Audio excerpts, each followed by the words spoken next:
कैसे हैं आप? अस्सलाम वालेकुम, thank you for having me. बहुत मज़ा आ रहा है। Thank you. ऑलरेडी? जी हाँ। अभी तो बातचीत स्टार्ट ही नहीं हुई बोहेमिया भाई। जी हाँ।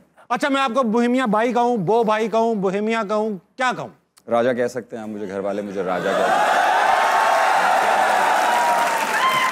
राजा, राजा वो तो है आप, वो तो आपका टाइटल भी हो सकता है राजा। नहीं, मेरा नाम एक्चुअली मुझे पता है। अच्छा, असली नाम अगर पूछा जाए Roger David. Roger David. Roger भाई, बोहेमिया कैसे हो गया ये? अगर आप उसका जो वर्ड है उसका ट्रांसलेशन देखा जाए, हाँ, basically stands for somebody that doesn't follow that's right, any path. Azad. At the time when I decided to rap in a desi language, था नहीं। जब मैं कहता था कि हाँ मैं पंजाबी में रैप कर रहा हूँ, कहते थे आओ आप पंजाबी सिंगर है। मैं कह नहीं, रैपर हूँ। Okay. Oh, so you rap in English? No, rap in Punjabi. कहते थे ये क्या बात हुई? So I have seen that time जब मैं ऑडियंस को ये बोलता था या किसी रेकॉर्ड लेबल को या किसी तो यार मैं तो पंजाबी में रैप करता हूँ।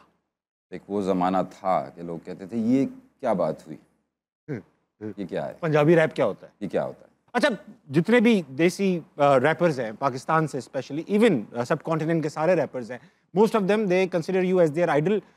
सब पता करना चाहते हैं बोहेमिया किसको आइडल समझते हैं? मेरे लिए मेरे फादर मेरे आइडल थे। He was the original Bohemian.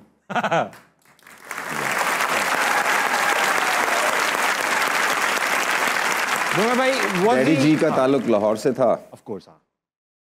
इस आर्ट में तो नहीं, गाने के आर्ट में थे वो? शौकीन थे, शौकीन थे, रैप नहीं करते? हारमोनियम बजाते थे। क्लासिक म्यूजिक का शौक था जी उन्हें। हाँ। ज्यादातर क्लासिकल म्यूजिशियंस जो होते हैं वो रैप को म्यूजिक नहीं समझते। मैंने सुना है, कई बार पूछा भी है तो उन्होंने कहा नहीं रैप को नहीं समझते। नहीं, ऐसा तो कोई नहीं। अच्छा जी। आपके सामने तो डरी जाते होंगे, हमसे ढके छुपे अल्फाज में उन्होंने कहा अच्छा कहा ऐसा? हाँ, ऐसा मैंने कहा, मैंने सुना है खुद से। आपको, आपका क्या टेक है इस पे? अगर नहीं समझते तो what would you say to them? It's normal, it's part of life. ऐसा ही होता है। ठीक है। जो बड़े होते हैं वो बच्चों को नहीं समझते। ये उन चीज़ों में आता है। It's not something particular like special to rap.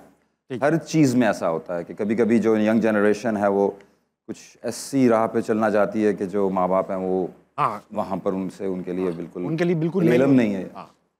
तो फिर उनके लिए वो फिर एक क्लैश पैदा होता है और उस क्लैश में तो ग्रोथ है। उसी में से तो फिर उसी में नई चीज़ें निकलती हैं। Very well put.